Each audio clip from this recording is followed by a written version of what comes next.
ready to demonstrate to you how to take specific gravity. So what we have here in the mixer, we have all the ingredients for the layer cake. And so besides the ingredients for the cake, we have of course our 2 cake pans that are greased and floured, ready to receive the batter.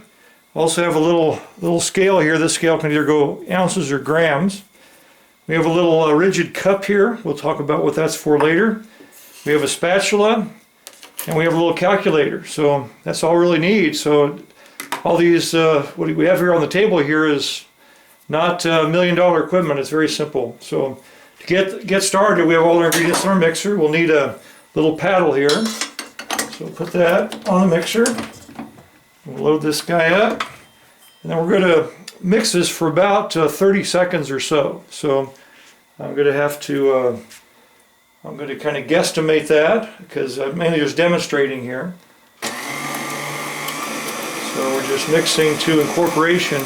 Now this is an all-in method. I'm actually just using a cake mix, so all I put in here was the cake mix. I put in some eggs, some oil or vegetable oil, and some water. So pretty simple, but if I made it from scratch, I could do the same thing. One thing about a cake mix, I really can't don't have many options if I did it from scratch, but nevertheless, being able to take a specific gravity would be the same regardless. And so I'm just kind of looking at this batter. It's kind of hard to see with the camera, I realize, but I have a few little lumps in here. So for me as a baker, yes, I could use a timer, and timers are great. I definitely recommend that, but I'm really just kind of watching it. So I know we're getting probably pretty close to 30 seconds because we don't have a lot of lumps in there, and that's something important to avoid if we possibly can. Okay, so I see just a little bit, hardly any lumps now. So I'm thinking we're about 30 seconds. I'll stop it, and then what I'll do here is I'll just angle this where you can see it. So we have here, this cake batter is not ready to go, but I'm also looking to see if there's a lot of lumps or if there's kind of dry stuff on the bottom. So I'm going to take a little spatula and scrape it. I don't see a lot of problems with the bottom here, so that's good. Clean off most of that. Of course, that's one nice thing about baking. Somebody's got to lick the batter, but no, actually in a production plant we wouldn't do that. But for demonstration purposes, I probably will later. Okay, so we know that one of the things important in cake mix is we really don't want to have dry spots and wet spots. That's why we scrape the bottom. Now I'm going to go another 2 minutes or so on a little bit higher speed. And one thing I want to notice is the color of the batter. This is the color now, and hopefully as we mix this longer, the color will become a little bit lighter. So I'm going to go ahead and turn this on again. And we're going to guesstimate it about 2 minutes or so, a little bit higher speed. Now, the reason we use a higher speed here, they don't tell you this on the cake mix box, but we're trying to incorporate air. In fact, what you can do, if you can see the batter mixing a little bit, it's kind of hard to see because most of the batter is below here, but I'm hoping you can hear that. Hope the mic will pick up the sound of that. And so what we want to do is hear the batter kind of flopping around in there. The more sound we hear, the more air we're getting into the batter. And so by this concept of specific gravity, we're actually measuring how much air is in that batter. It sounds kind of complicated, but really you'll find it's very simple. And the idea is by incorporating more air in the batter, what we're doing is we're going to end up with a more finer grain and a more softer texture. And so this is why it's important to do that. Now I'm noticing the color is definitely different. I don't hear as much slapping as I did before. And so the cake mix will have some type of emulsifier typically. And this helps entrap the air.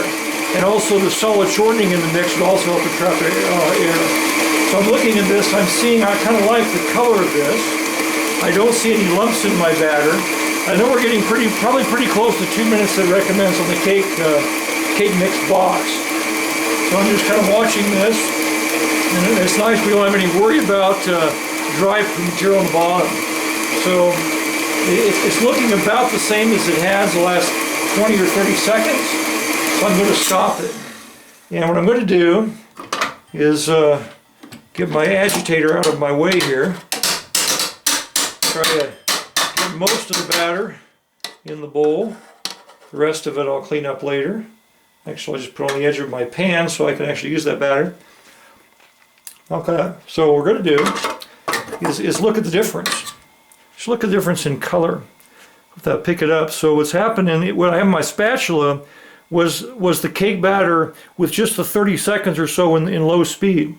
And then what's in the bowl is the final mixed cake batter, which was mixed around, the 30 seconds, I'm sorry, or about a half minute in the low speed as it was in the spatula, then about 2 minutes more or so with a little higher speed. So you can see that what's in the bowl looks a little bit lighter, and this is because of the air we've incorporated.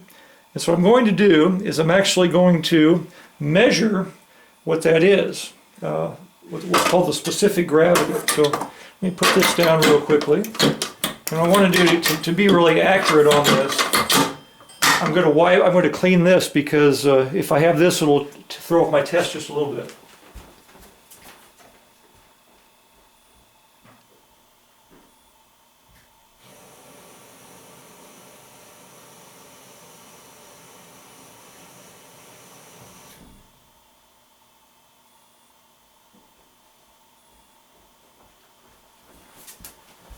So I'm back with a clean spatula. Woohoo.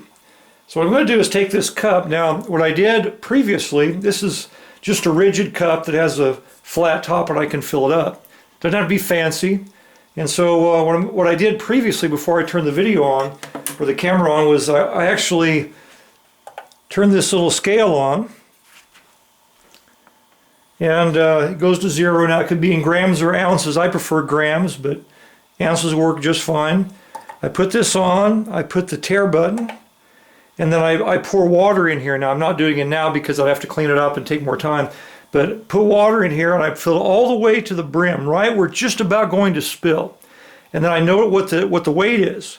So for me, when I did this, when it filled up, it actually weighed 225 grams, okay? And so I wrote that down on a paper somewhere. What some people do, they get a little piece of tape and a paper and just write down what that weight was. So I don't have to worry about remembering it. I know that every time I put water in this cup and fill all the way to the top, the water inside is going to weigh 225 grams.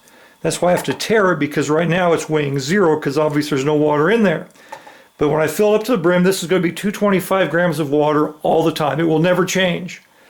And so now what I want to do is go ahead and fill this up. Now it is tared, it's 0.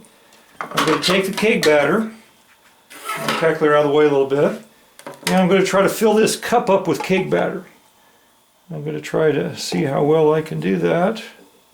Actually, I think it's easier if I help with a spatula a little bit. Move my mixer out of the way just a little bit so I don't get bumped.